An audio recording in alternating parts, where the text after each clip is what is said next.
एक गांव था, बहुत प्यारा सा। वहां एक किसान रहता था।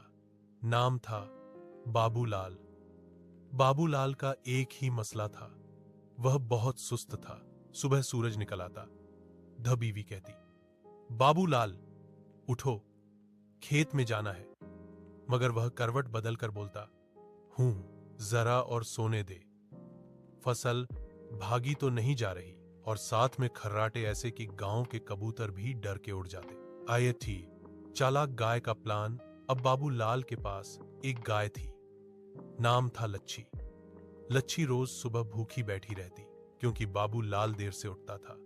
एक दिन लच्छी ने सोचा, अगर यह सुस्त किसान नहीं जा सकता तो मैं क्यों न खेत खुद संभाल लूं। तो लच्छी ने अपने सींगों में हल फांस आया, पूंछ को रस्सी बांधी और टिप टिप टिप खेत की ओर चल दी।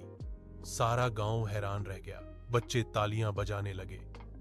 वाह, गाय काम कर रही है, वाह लच्छी दी ताकत। खेत में कमाल। लच्छी ने जमीन जोती, बीज बोए, पानी दिया, और जब बाबूलाल नींद से जागा तो देखा कि सारा खेत तैयार हो चुका है।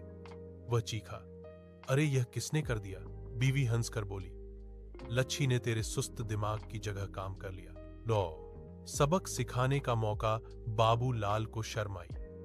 अगले दिन वह सुबह सवेरे उठा, लच्छी के साथ खेत गया और हंसते हुए बोला, आज से हम दोनों एक टीम हैं, तू दम हिलाना, मैं हल चलाना।